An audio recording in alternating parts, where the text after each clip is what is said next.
wala naman katumbas na ipapasok din yung mga iba, di ba? Kaya, yan po ang aking masasabi. Yung sinasabi kong natatakot o nakakatakot, ay dahil meron na tayong dinaanan ng kasaysayan. Meron na tayo nakita ng mga halimbawa sa ibang dako ng mundo. In most recent history, nandyan na yung Ukraine. Okay? 600 na raw.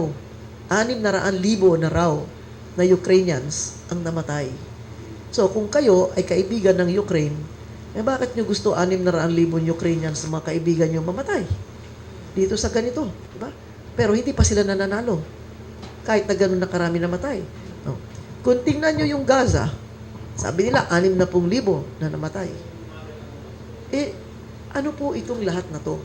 Ngayon, dito sa malayo, gusto bang ulitin yung mga nangyayari doon? No? Ang dami pa.